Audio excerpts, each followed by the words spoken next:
Teka moment, dating senador at human rights lawyer Joker Arroyo, pumanaw na sa edad na 88. Ito po nga, si former Senator Joker Arroyo died on October 5 following an unsuccessful heart operation in the United States. Siya po ay isang human rights lawyer. Ang una pong marka niya as a human rights lawyer who challenged before the Supreme Court the constitutionality of Proclamation 1081 which imposed martial law. Ito po yung mga kanyang ng mga political detainees in court during the dictatorship.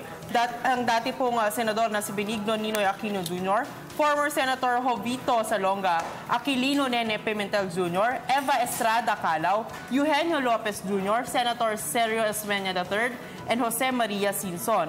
He also served as the counsel of Ninoy's widow, Cory, during the 1986 snap elections at naging executive secretary siya. Bukod dito, Dayan, ano pa ba si dating Senador Arroyo as a lawmaker? Alam mo, Carla, he also represented the 1st District of Makati City for 9 years in the 9th, 10th, 11th Congress from 1992 to 2001. Siya rin po ay nagsilbi bilang senator from 2001 to 2013. Kilala po siya bilang most frugal member of Congress. Meron lamang siyang, alam nyo ba, 3 staff member, driver, legislative assistant.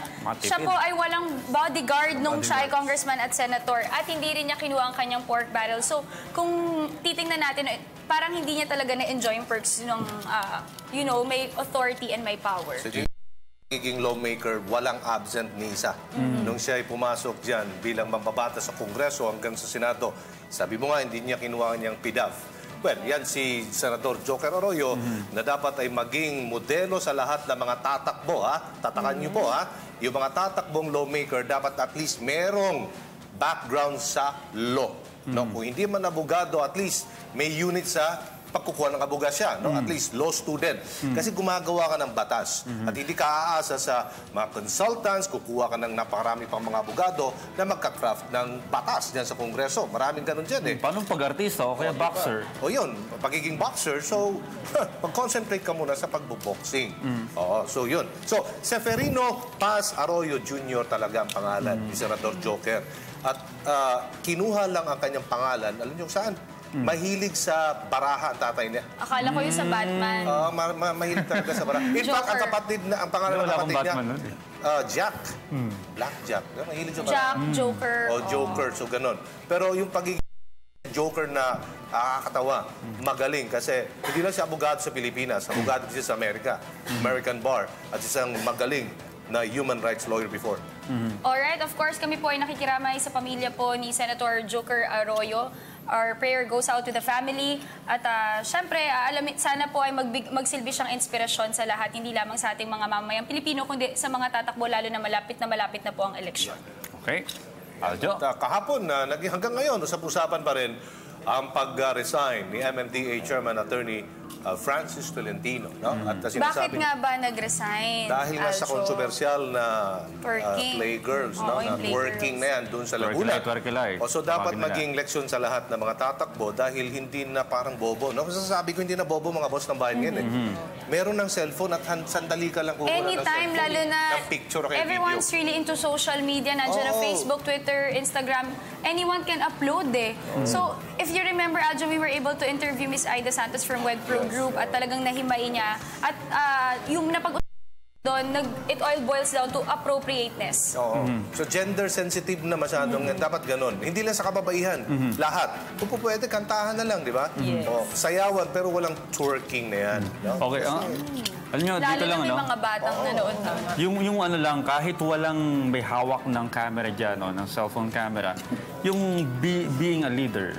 Yung values mo, di ba? Yung morality, merong ang pinipresent ninyo dyan, yung kakayahan nyong to lead a country or kung ano mga constituents ninyo.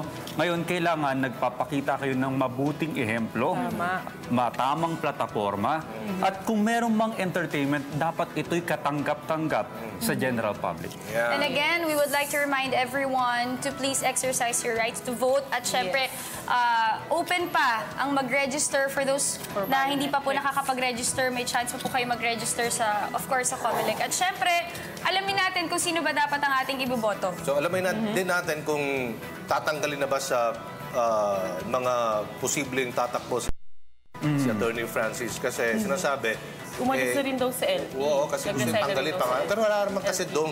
Reserve lang May, siya. may official announcement na ba? Pero wala pa. Siya mismo ang nagsabi kahapon, na sa pangalan, yung pangalan niya sa LP party list. Siya mismo ang nagsabi kahapon na kung maaari, tanggalin na lang siya sa may party, sa may senatorial lineup ng Liberal Party at siya ay humingi na rin ng paumanhin. Alright, so Sorry, sir. aabangan natin ang iba pang mga updates patungkol dyan. Tumutok lamang dito sa telebisyon ng bayan. Alright, ngayong umaga marami tayong mga Meron pa interesting tayong topics. isang- Meron pa ba? Meron pa yung good news to dahil nahanap o naligtas ng Philippine Coast Guard ang 17 mga mangingisda. Ito'y sila'y nagsimulang maglayag bago yung medyo last week pa to, no? Yung bagyong Kabayan bago pumasok dahil ng sa PAR. bagyo. Ngayon, nahanap na 101 ang nailigtas. 101. 11 ay nailigtas sa mga Singaporean vessels na nagpalutang-lutang ng ilang araw sa may karagatan. At ngayon may pinaghahanap pa rin mga nasa 11, if I'm not mistaken. Pero ito, akala nila mga namatay na dahil medyo mahaba na nga yung panahon na hinintay. Tandaan po natin sa mga kababayan natin na mga mangingisda. Bago po maglayag, i-check yung announcement ng Pag-asa, especially pag may binabanggit na gale warning. Ito po'y delikado o hazardous dahil matataas ang alon, ibig sabihin. Alright. Luck. Of course, syempre, Audrey, good news yan. Tuloy-tuloy yung ating good news ngayong umaga dahil marami tayong mga interesting topics at live discussion sa pag-uusapan. Aljo? Mamaya, makakausap natin, may bisita tayo from Turkey, no? Isang non-government organization at ang kanilang advokasya. Yan. Alright, pag-uusapan din natin ng Comelec. Yung mga first-time voters, yung paano magparehistro, yung mga ngayon pa lang hindi magre-renew. Ito yung mga siguro nasa voting age na, yung mga 18 years old. At syempre, Audrey, exciting dahil makapanayam din natin mamaya ang cast ng Bara Bara Anything Goes, ang bago pong palabas dito sa PTV4. At syempre, mapapanood din natin ang ETC at Thursday, merong One Life Food. At syempre, kami panood via live streaming ptv.ph. Maaari niyong ilike aming Facebook page, facebook.com/GMorningBoss. I-follow po aming Twitter account at GMorningBoss. At bisitahin na rin aming YouTube page, PTV Space PH. Kaya yan lamang po kayo dahil magbabalik pa ang Good Morning, Boss!